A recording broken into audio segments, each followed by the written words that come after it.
Good afternoon, and welcome to the Johns Hopkins 30-minute COVID-19 briefing, where we provide live insights from the experts who lead our work at the Johns Hopkins Coronavirus Resource Center. For the next half hour, we'll focus on what you need to know right now about the COVID-19 pandemic and public health responses. As a reminder, we offer these 30-minute briefings regularly on Fridays. I'm Dr. Lainie Rutkow, a professor at the Johns Hopkins Bloomberg School of Public Health, and I'm part of the leadership team for the Johns Hopkins Coronavirus Resource Center. We'll be providing answers in real time today, so please submit your questions in the box at the bottom of your screen. Today, I am joined by three guests. First, Dr. Crystal Watson is a senior scholar at the Johns Hopkins Center for Health Security and an assistant professor at the Johns Hopkins Bloomberg School of Public Health. Crystal will give an update about trends we're seeing in the COVID-19 data. Then we'll hear from Beth Blauer, who is Associate Vice Provost for Public Sector Innovation at Johns Hopkins and the data lead for the Coronavirus Resource Center. Beth is going to talk about COVID-19 data reporting. Finally, we'll hear from Dr. Brian Garibaldi, who's the director of the Johns Hopkins Biocontainment Unit and an associate professor at the Johns Hopkins School of Medicine. Brian will give an update about the treatment of COVID patients. I'm now going to turn to each of our speakers for a brief overview. Crystal, first to you. We're hearing about an uptick in cases related to the BA.2 subvariant, as well as policy changes related to masking. At this point, most jurisdictions have lifted their mask mandates. What do we know about the BA.2 variant, and how can people keep themselves and their families safe as we head into this warmer weather? Excuse me, sorry about that. Apologies. Of course, coughing fit right as we go into it. Not a problem. So nationally, we're now seeing a sustained increase in cases over the last 14 days, with a majority of states and Washington, D.C. beginning to surge. Lainie, maybe you could go to somebody else and then I can... Happy to. Yeah, we will see. We'll see you in a moment. Okay, Beth, I'm going to turn to you. So we've all heard that some states are now reporting their COVID data much less frequently than they once were. Do you see that as problematic given where we are right now in this pandemic? Yeah, so it's an absolute trend. We've been monitoring the data and the availability of data and the routine reporting of data from the states, obviously, since the beginning of the pandemic. We saw a pretty clear line starting towards the summer of last year, where states started to reduce their reporting frequencies, oftentimes to 1 or 2 times a week. It was only a small handful of states. At this point, we have now 22 states that have made the decision to dramatically reduce the amount of time that they're sharing case data and mortality data, and testing data. It's even more states. It's closer to 24.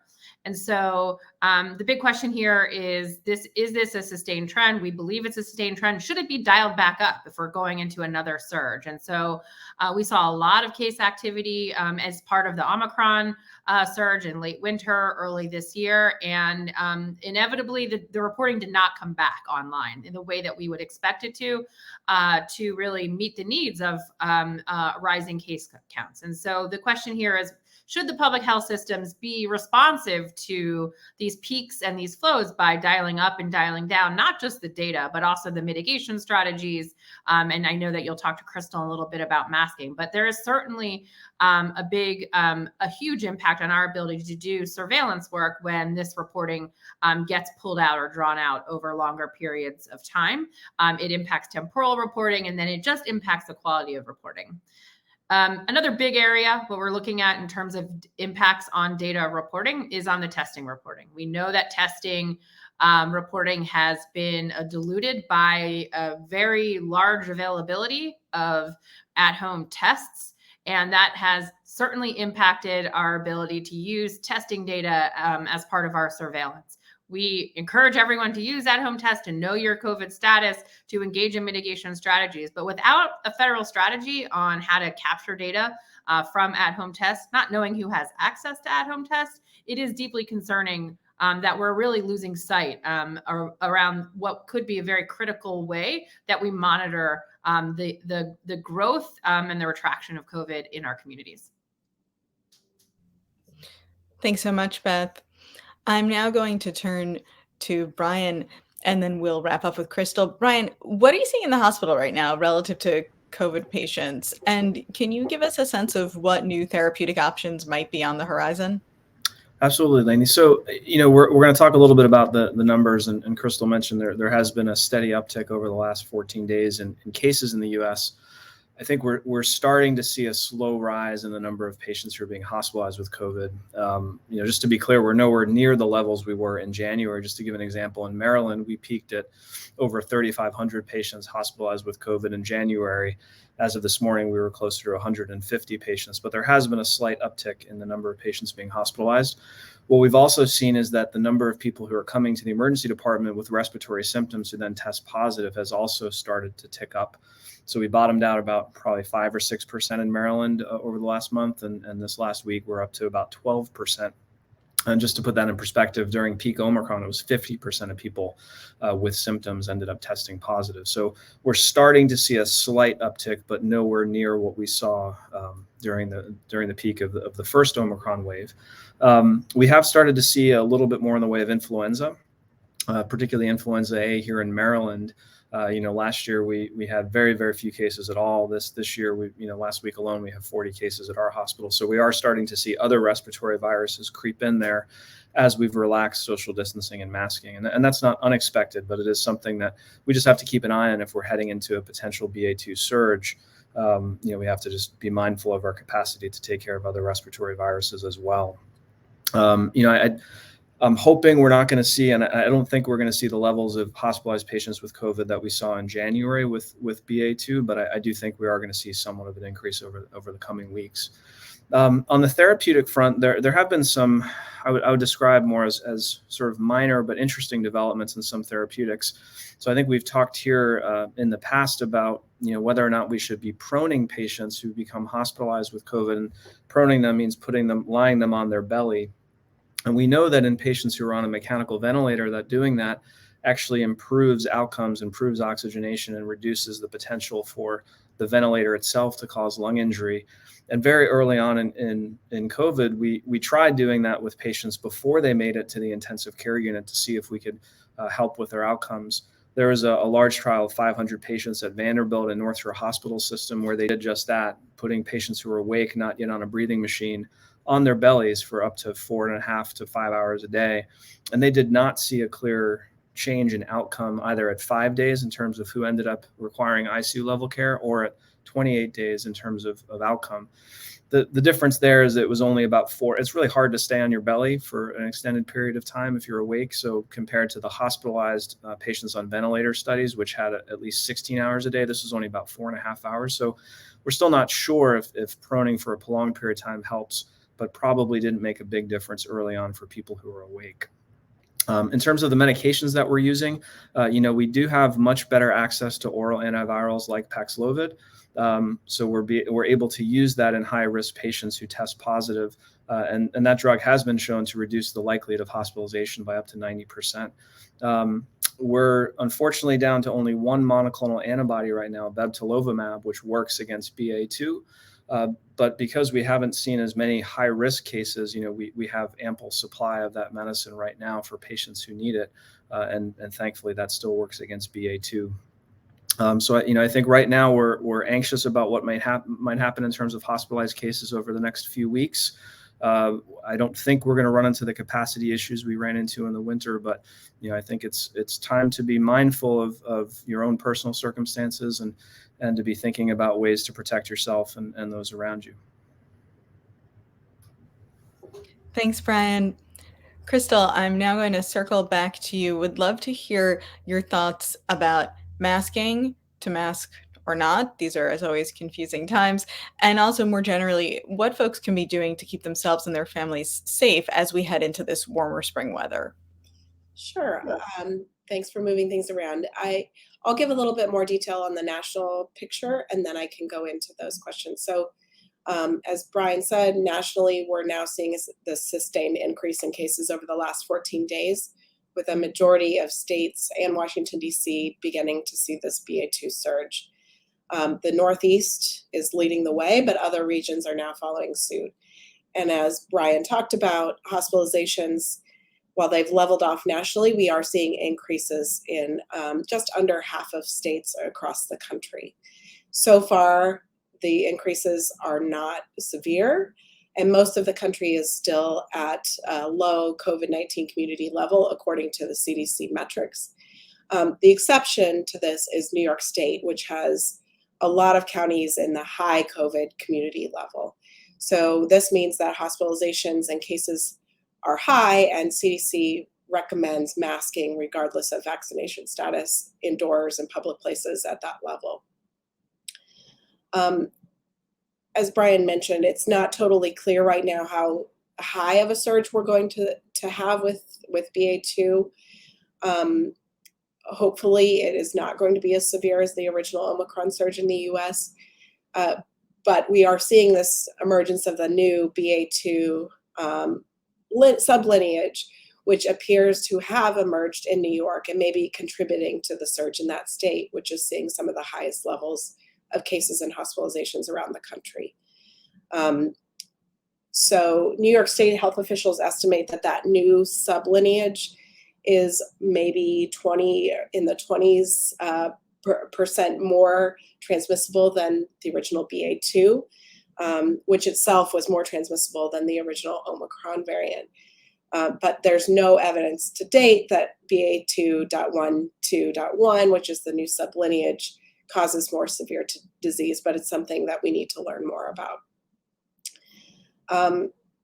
All of this is coming at a time when the masking requirement for public transportation and air transportation has now been overturned. The Justice Department is going to challenge that ruling, but we'll have to wait for the results of that challenge.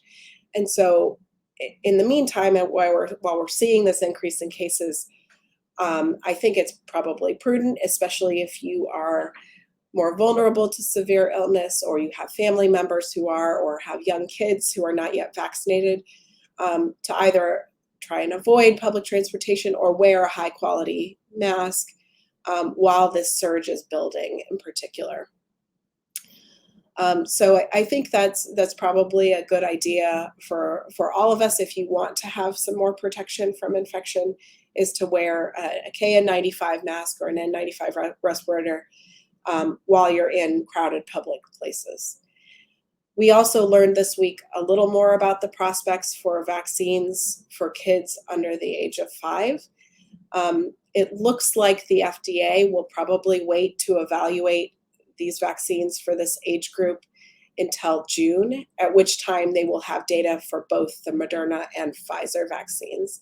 I think they want to be consistent with their recommendation about vaccines for both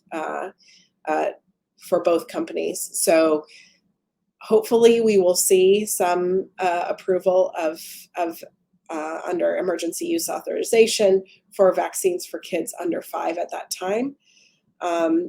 But until then, I think it's also important to keep kids a little bit better protected by having them wear masks and avoiding really crowded areas if you want to avoid infection there. Thanks, Lainie. Thanks so much, Crystal. I'm now going to turn to the questions that are coming in from our audience. I do want to remind those who are watching, please do continue to submit your questions. I'm keeping an eye and I do see them coming in. So Crystal, I'm going to start with you, and this is a question about the term endemic, which we have tackled a few times in these briefings. So the question is basically, what does that mean, this term endemic, and is it useful to be thinking about at this point of the pandemic? We think of the term endemic in public health. It really is referring to a disease that is at a kind of a steady level within communities. It's not causing big surges and epidemics of disease in people. what we see with other respiratory viruses is that we have seasons where they become, we see higher levels, epidemics. We're not at either of those points. We're not at an endemic stage. We're not at a seasonal surge stage for this virus. What we're still in is this pandemic phase, because we continue to see the emergence of new variants that are causing large surges multiple times a year throughout the world. And so it's not going to be an on-off switch. This is a pandemic, or it's not a pandemic, but hopefully over time we will continue to gain more protection against this virus through antibodies and exposures and vaccination. So that will lead us to a better state eventually, but we're still currently in the pandemic phase and have to be really vigilant for the emergence of new variants that are concerning. Thanks, Crystal. Beth, question for you. Given the dramatic increase in COVID testing at home, and us knowing that those numbers are often not reported, would it make more sense for us to really be focusing on hospitalization data or other types of data at this point? Look, hospitalization data emerged in the summer of 2020 as a very solid data set to give us a sense of how to equip our public health system to be responsive and reactive to what was happening from a community transmission perspective. The danger of using hospitalization data as sort of the key measure is that it is the very deepest end of the arc of the pandemic. And so if we're only looking at those people that are penetrating our hospital system, then we're going to lose sight of infection that's happening in the community. And we're going to lose sight in the ability to use public policy as a way to create mitigation strategies that could actually alleviate the burden before it shows up in the hospital. And so while we know that hospitalization data is probably one of the closest measures that we can see that has a more absolute count of what's happening with people that are testing positive for COVID in hospitals, we are losing some of the advantage in surveillance by not looking at case data and testing data. And so the question is, should there be some infrastructure investments in the front end of that system so that we can equip policymakers with really good, solid information that can help guide the conversation around, should we be using mask mandates as a mitigation strategy? Should we think more creatively about how we engage in our public life and how we are equipping our communities with the best information so that individuals can navigate some of the harder effects of the disease before it lands people in the hospital? Thanks, Beth. Crystal, question for you. Of course, none of us can see the future, but we're getting a couple of questions asking what we might think about as we look a few seasons ahead into fall and winter, given flu, given what we've seen in the last 2 years with COVID. Do you have thoughts about that? Sure. I think it's kind of widely expected that eventually this will become a more seasonal virus, like we've seen with other coronaviruses that cause common colds, that like we see with influenza. So I think it will be likely that once we are really out of this acute pandemic phase, that we will see surges in cases, particularly in the fall and winter in the Northern Hemisphere. So it's something that we need to kind of watch over time and see how significant those surges are. As Brian mentioned, we have to also account for other respiratory viruses that we experience, particularly in the fall and winter, and really calibrate our response to how much disease there is in the community and how we need to respond and surge and adjust our systems to that. But I do think that's likely the future of this SARS-CoV-2 virus, is to become seasonal. Thanks, Crystal. Brian, question for you about use of Paxlovid and the potential for so-called rebound symptoms upon completion. Can you speak to that? Yeah, so there have been a few stories over the last week of patients who have taken Paxlovid, which is a 5-day course, and this is a combined antiviral therapy. It has one drug, which is a protease inhibitor, and then another drug which actually boosts the levels of the main drug. And so there have been reports of people who have completed that 5-day course and then have had additional symptoms. I'd say it's really hard to know exactly what's happening in those cases, because symptoms after a respiratory virus can wax and wane. And many people, and this is not just specific to COVID, many people will have, reactive airways disease type symptoms or persistent cough, even after a mild cold. And so some of those symptoms, I think, could be falsely attributed to a rebound of the virus. For most people, even without getting Paxlovid, the body will handle viral replication within the first week. And so even without that antiviral, your body is able to handle, bringing down your viral load, which is why, we say that you need to isolate for 5 days, but after 5 days, as long as you wear a mask for up to 10 days, you can end your isolation. And that's based on, what the average person would experience in terms of virus replicating. So, the clinical trials followed people out to 28 days to see the incidence of hospitalization and severe disease. And this was not clearly described in the clinical trials. And there was not a rebound in hospitalizations after people finished the drug. So, it may be happening. And I think we need to get more real world data as the drug is used in many, many more people. But I don't think it's going to lead to a measurable change in the effectiveness of the drug or the number of people end up becoming hospitalized after taking it, because it does seem like it holds up in terms of preventing hospitalization. And so far, at least in the studies that have been done, there have not been mutations that have really impacted its efficacy yet. There certainly is the chance that over time there could be viral mutations to this particular drug, which is why there's always active search for additional antivirals. But we haven't seen that play out yet in a way that's been clinically important, and I hope that we don't. Thanks, Brian. And I'm going to stick with you for the next question. This picks up on something that you mentioned in your opening remarks. What are your thoughts after 2 years that we're seeing so few new treatments at this point? Why do you think that is? Well, I would kind of flip that on its head. I would say it's been 2 years and we've had a number of amazing both antiviral medicines to try to treat disease, but also vaccines. If we just go back to when we first started talking about the potential for treatments for COVID back in March of 2020, when I saw my first case here at Johns Hopkins, we were saying, wow, if we had an effective vaccine in 1 to 2 years, wouldn't that be amazing? And if it was 50% effective, that would be great, right? And 8 months after that, we had our first 2 vaccines that were both above 90% effective at preventing symptomatic disease with the first variants and preventing hospitalization and death. We have 2 oral antivirals that are available to patients to be taken, which we did not have at the beginning of the pandemic. We have monoclonal antibodies, and we've had several different iterations of them to respond to different variants. We've seen the effectiveness of convalescent plasma in a distinct subset of patients. If you get them high titer plasma early, that has some benefit.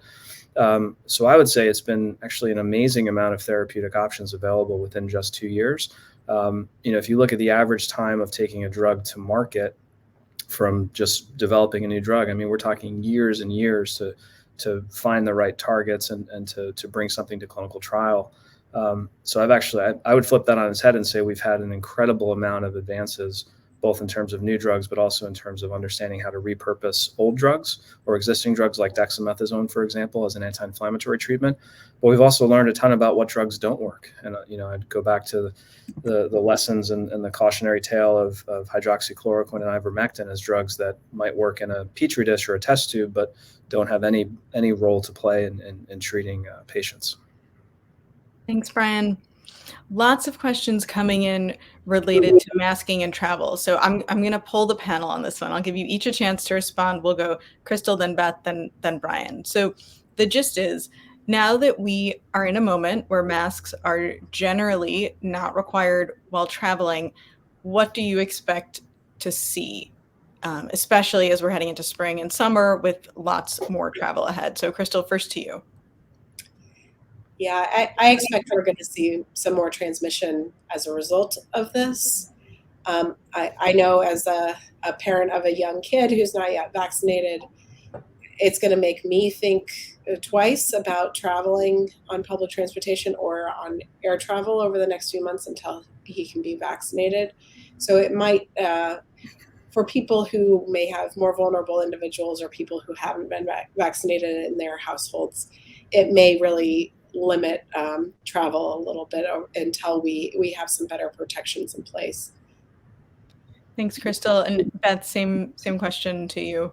Yeah, we'll definitely be monitoring the data. I think also one of the things that we'll be monitoring is the reaction from the CDC and how they sort of navigate their role in articulating standards and solid public health advice. And I think that we'll see some real leadership, hopefully, over the next several weeks that will alleviate some of the concerns that we may have around the decision that came out of the Florida court. And we're all sitting waiting to see. We're hoping that that is a beginning of a real beefing up of the leadership role of the CDC to articulate standards and to guide this work.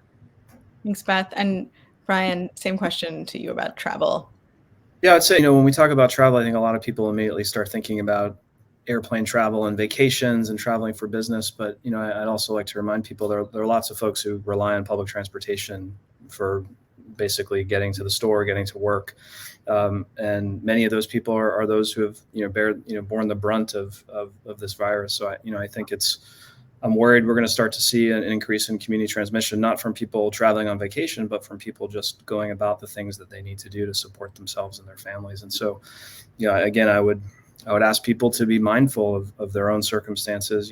Obviously you need to take into consideration your own health status and those around you in terms of your family and friends. But, I would also, remind you that there are, while you may be vaccinated or may have a good immune system and respond to the vaccine, there may be those around you who are, not in that situation, and they're going to be at risk too. So, I was on the light rail coming back from the Orioles game, and my son and I were the only people in a car of 100 people wearing a mask. And yeah, community transmission is not as high as it was, but it's still out there. I guarantee you there was someone on that car who had COVID, and there probably was transmission there. And, so I'd really encourage people to think about, is it really that big a deal to wear a mask in a crowded indoor space on transportation, particularly for protecting those around you who may not be able to protect themselves as well as you can. Thanks so much, Brian. And that's going to be the last word for today because we're closing in on 12:30. So I want to thank our three guests, Crystal Watson, Beth Blauer, and Brian Garibaldi, for joining me today, and give a big thank you to everyone who joined us, and especially to those who submitted questions for our experts to answer. This briefing will be archived and available on coronavirus.jhu.edu. As a reminder, we will continue to offer these 30-minute briefings regularly on Fridays this year. Until our next briefing in May, thanks and stay safe.